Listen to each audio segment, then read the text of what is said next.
మాజీ మంత్రి కాకాని గోవర్ధన్ రెడ్డిని గుంటూరు సిఐడి పోలీసులు కస్టడీకి తీసుకున్నారు. ప్రభుత్వ భూముల రికార్డులను తారుమారు చేసిన కేసులో A14 గా ఉన్న కాకానీని ప్రశ్నిస్తున్నారు. 60 కోట్ల విలువైన ప్రభుత్వ భూమిని రికార్డుల్లో ప్రైవేట్ భూమిగా చూపించి కాకాని అనుచరుల పేర్ల మీదకి మార్చేశారు. ఈ కేసులో కాకానీని ఇవాళ రేపు పోలీసులు ప్రశ్నించనున్నారు.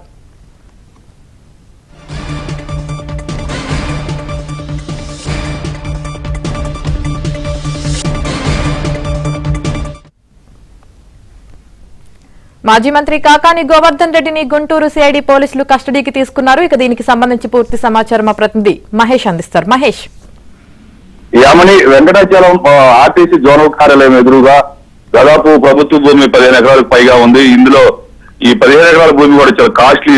దాదాపు దీని వాల్యూ 60 కోట్లకు పైగా ఉంటుంది. జగన్ ప్రభుత్వ హయాంలో మాజీ మంత్రి కాకాని గోవర్ధన్ రెడ్డి సూచనల మేరకు ఆయన అనుచరులు ఈ ప్రభుత్వ భూమిని అంతా కూడా ప్రైవేట్ భూమిగా మార్చేశారు. వెంకటాచలం తహసీల్దార్ ఏదైనా ఉంటే దీనికి సంబంధించి రికార్డులు సరిచేయాల్సి ఉంది. అయితే ఆ గుడ్లూరుకు వెళ్లి, ప్రకాశం జిల్లా గుడ్లూరుకు వెళ్లి ఆ గుడ్లూరులో డిప్యూటీ తహసీల్దార్ కీ తీసుకొని ఆయన ద్వారా లాగిన్ అయ్యి, ఆయన డిప్యూటీ తహసీల్దార్ లాగిన్ అయ్యి అక్కడి నుంచి రికార్డులు తారుమారు చేయడం జరిగింది. వాటన్నింటినీ కూడా కాకాని గోవర్ధన్ రెడ్డి అనుచరుల పేరు మీదకు మార్చేసుకున్నారు. దాదాపు 60 కోట్లకు పైగా విలువ చేసే భూములు ఇవి. ఆ వెంటనే వెంకటాచలం తహసీల్దార్ వీటిని గుర్తించారు. అప్పట్లో మాజీ మంత్రి ప్రస్తుత ఎమ్మెల్యే సోమిరెడ్డి చంద్రమోహన్ రెడ్డి దీనిపైన సీరియస్ గా అధికారులు ప్రశ్నించడం జరిగింది. టీడీపీ శ్రేణులు కూడా తీవ్రంగా ప్రశ్నించారు. దాంతో వెంకటాచలం తహసీల్దార్ పోలీసులు కంప్లైంట్ ఇవ్వడం జరిగింది. ఆ కేసులో కాకాని గోవర్ధన్ రెడ్డి A14 గా ఉన్నారు. ప్రస్తుతం ఆయన్ని ఈ కేసుకు సంబంధించి అదుపులోకి తీసుకొని 2 రోజుల పాటు విచారించాల్సిందిగా 2వ జ్యుడిషియల్ మెజిస్ట్రేట్ ఆదేశాలు ఇవ్వడం జరిగింది శారదాదేవి.